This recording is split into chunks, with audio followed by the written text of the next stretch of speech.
Per guy? Oh yeah, man. So, we're back here. We're talking about credit. We haven't been on in a while, but of course, credit is always important in your life. That's why we make this show. That's why we're here to talk about it. And it's pretty easy to talk about. We've been talking about credit back and forth sometimes, Danny. And of course, people always tell me how they got involved with their credit problems.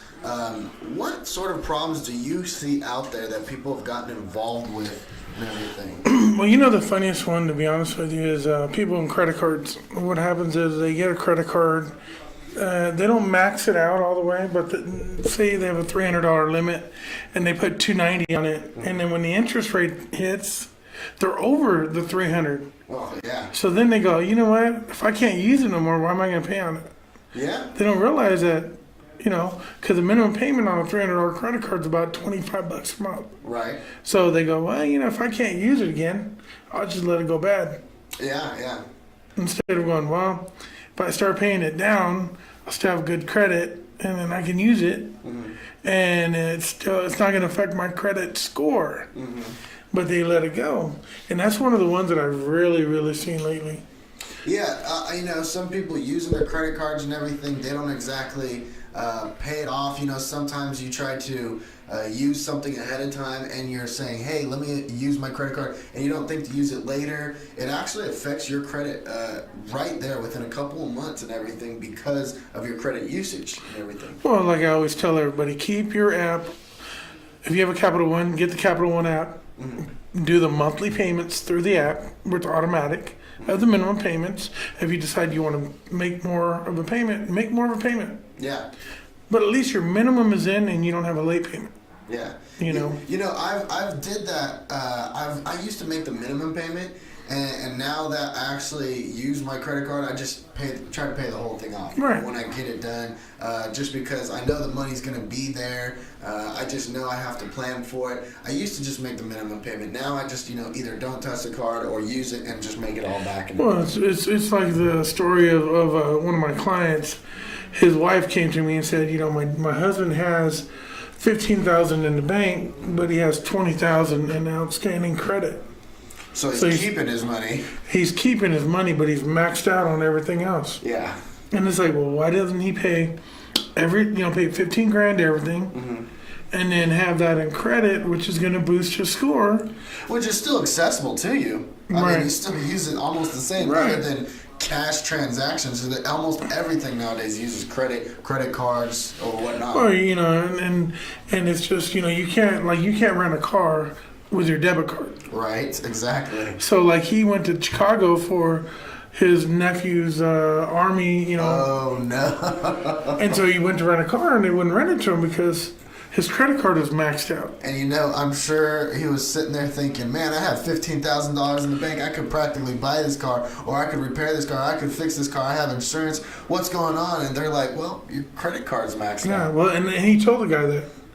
He was upset. I bet. I got $15,000 in the bank and this and this and that. And he goes, well, your credit card's not going through. Yeah. If you really have $15,000 in the bank, why doesn't your credit card, you can't put $200 on your credit card? Exactly. No, that's true. I've seen that a lot. Some people just decide, maybe I won't pay it back, or maybe I'll just, I'll not use it later. Maybe they'll take it off my credit. I'll just wait 7 years. Maybe going into those bad situations, but, why not even have half credit and half debit, Well, it's a long time to have bad credit. Yeah, it is, actually. I know personally. And there's a lot of people that I'll get people come in and they'll be like, well, I'll just wait till that comes off. And I'm like, you realize that's like 2021, right? Yeah. You're 3.5 years away. They're like, yeah, well, I've lived with bad credit this long. I might as well live with bad credit, And I'm like, okay. And then you get some people that, they want to buy a house. So they'll come in and they're like, I want to buy a house, but I need this done ASAP. Well, everybody wants it done ASAP. I know that, just like you know that. Everybody wants it to be done ASAP.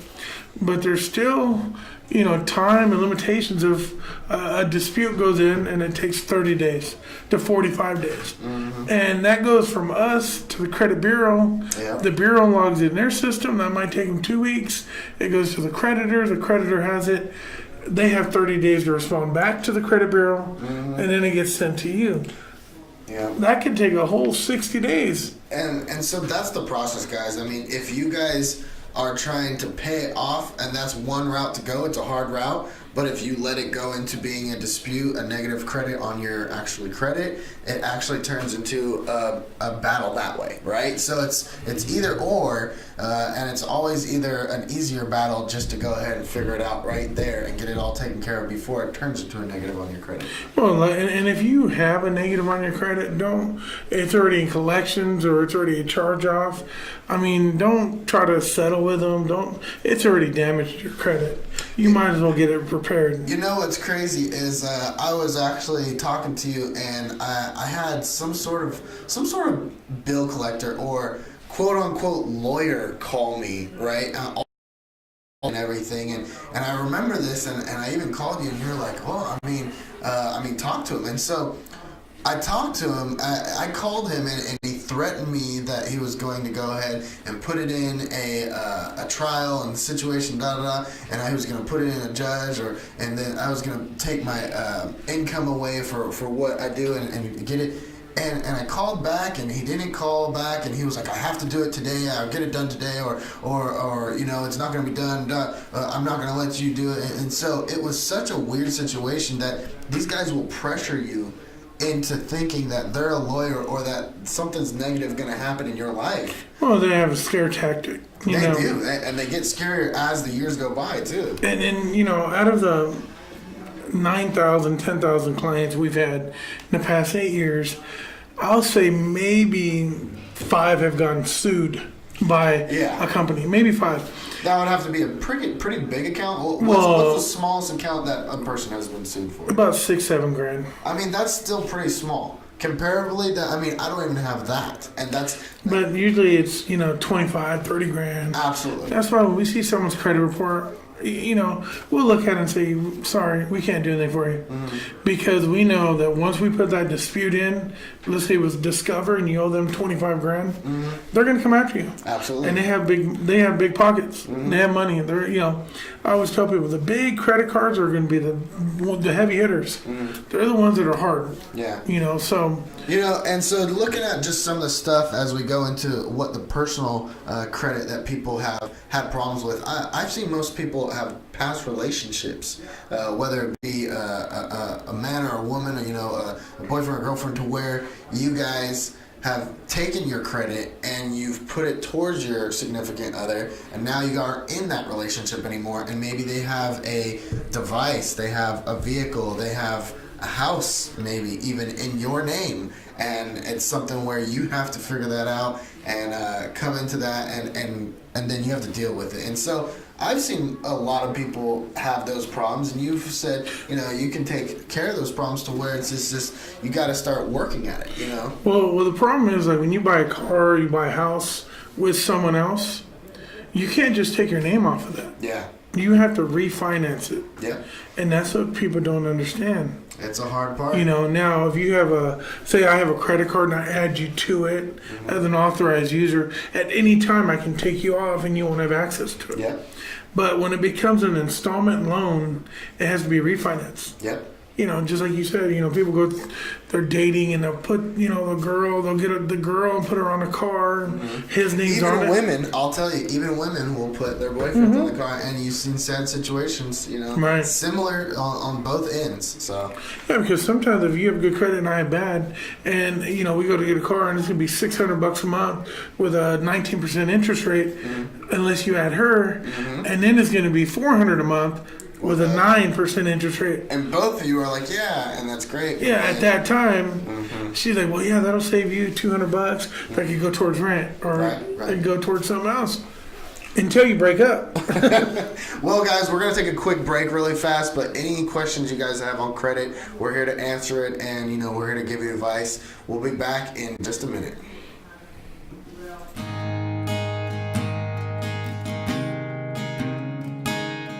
At the time you were arrested, you were served with a DS-367 temporary driver's license. It's good for 30 days, but if you don't act within 10 days, at the end of those 30 days, your license will be suspended.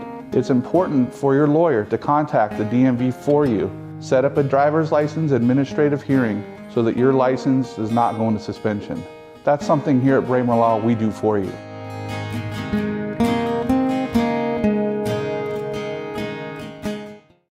Patriot Bail Bonds has the best customer service in Bakersfield. Patriot has more 5-star ratings than any bail company in Kern County. Plus, we're fast and affordable. If you run into the law, make Patriot Bail Bonds your first call. That's right, one call, that's all. If you're in jail, call Patriot Bail.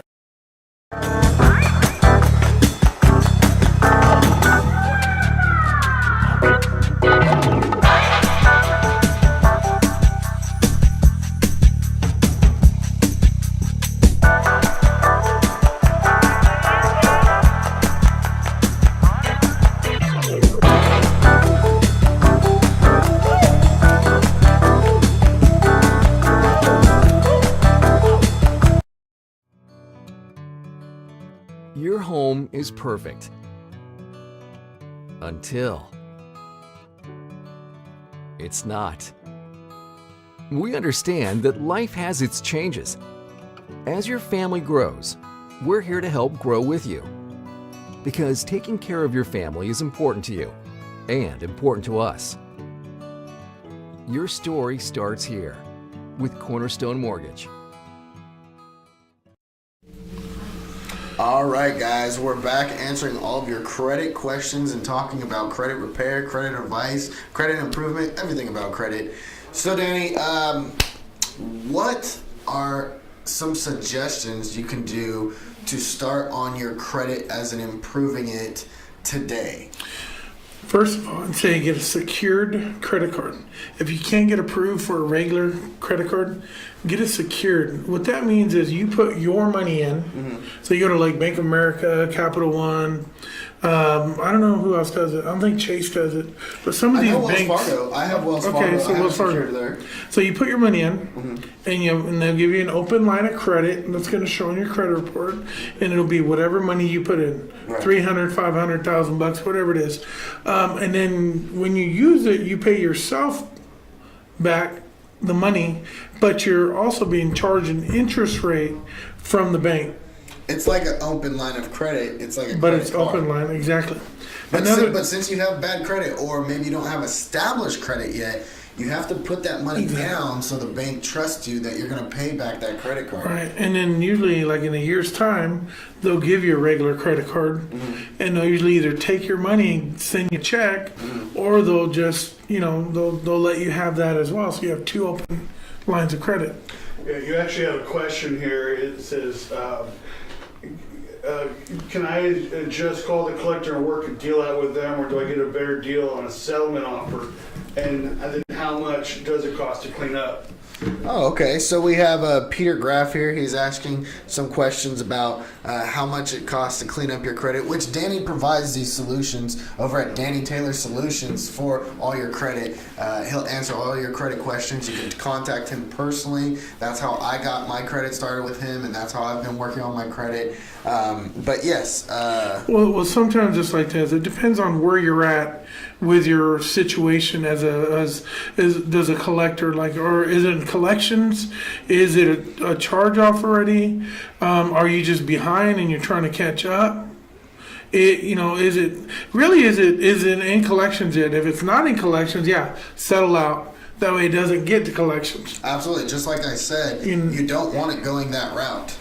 Now, if it's already in collections, and you pay for less than what you actually owe, that's how they're going to put it down on your credit report. It'll look like a paid off collection, but it'll say settle for less than borrower owed. You know what I mean? Does that look bad than completion? Because when they look at your credit and they see that, they go, oh, he settled, but he paid. He might have owed $5,000, but he paid $2,000. And of course, looking at a future employer, future credit line, they're saying, hey, he settled, but he didn't get to pay back that whole thing. It didn't drop off, but he didn't pay back the whole amount, it does look a little bit bad, of course, right? Right, and so it just depends on where you're at. What I would tell you in the cleaning it up, when we delete the item, it's the whole account's gone, so it looks like you never had it. Yeah. So if you owed, say, Capital One, $500, when we delete it, it's like it was never there. And of course, Danny has these ways of doing that sort of stuff. You know, everybody can't just call up a collector and say the magic words, hey, get it off. I mean, these guys are pretty tough. These guys, you know, want to negotiate. They want all their money. And that's where Danny steps in. He knows the rules. He knows the laws. He knows how to talk to these guys. So, you know, that's why you hire a credit specialist to take care of this stuff. Well, even if you paid it off, let's say within collections and you paid it off, it's still going to stay in collections as a negative, but it'll have a zero balance on there. I've had that. I've actually had that happen. So what happens is that item that hit you for 30 points, right? Now it's going to hit you for 20 after you paid it off. Yeah, because it's still negative. You've paid it, and they've pretty much still put it on your credit where it's negative. So now you've just kind of screwed yourself. Well, a lot of times what happens is if you don't dispute it, it stays on there. You know what I mean? So a lot of times I always tell people, ask for a deletion letter. Yeah. And the deletion letter, what we do with that is we send it right into the bureau. Hey, Richard, you know, called Capital One. They settled for $500. He got a deletion letter. Please delete it off his credit report. Boom. TransUnion, same thing. Equifax, same thing. You see, so we deal with all three. Now, if you don't get a deletion letter and I send a dispute, as long as they don't, you know, verify anything, it gets taken off. No, and I've actually seen that too. Even with like a car loan, it coming off, you've paid everything. I've just had this recently happen. It goes like, it'll fluctuate on and off. It might even go negative. It might come back on positive. They go crazy sometimes because they don't know. There's three agency, obviously. Right. They don't know what each others are doing. So one happens to another. They try to validate one to another. The loan person or the bank. They have to then, you know, communicate with these three agencies. So what happens is you always want a middleman like Danny coming in here like this to pretty much come in here and take care of this stuff, because you don't know what all is happening with your credit and whatnot. So you got to have this credit specialist looking at this stuff. Now, normally, like you asked about price, normally it's $199 start, $99 a month. But if you call in and say you've seen us on this show, we'll cut the initiation in half and go $99 to start, $99 a month. Guys, I'm telling you, we got a deal right here. If you guys have bad credit, if you guys want to improve your credit, if you don't even know how to start to improve your credit, he's offering you guys $100 right now to start. That means he's going to sit down with you, whether if you're out of state, he's going to sit down over the phone, over Skype, whatever, go over your stuff with you, make sure he can actually improve that stuff with you, tell you that he's going to be able to say, hey, you know, we can work on this might not come off right, but he's going to look at the stuff because you've done it hundreds of thousands of times already. So that's the thing, guys. Come in today, talk to Danny Taylor Solutions. Hit him up on Facebook, Danny Taylor. It's that easy. He's going to respond to you. He's going to call you. You guys are going to answer some quick questions. And if you want to start, bam, there it is. So, Danny, let's get your information really fast. Your website or your phone number. How can they reach you? Well, you can reach me at the Credit Repair Guy on Facebook, Danny Taylor on Facebook. My phone number is 661-364-1907. Email is going to be taylorcreditsolutions@gmail. And it's pretty basic stuff. Like I always tell people, is delete the bad and guide you into getting good. That's all that matters. Absolutely. And pretty much if you see him on Facebook, you guys can message him right there on Facebook. He's going to get to you. So if you guys have any questions, let us know. But we're out this time. And if you guys have any questions, hit him up, hit me up, and we'll see you guys next time. I'm Rich. I'm Danny. And we'll see you next time on The Credit Check. You have a good day.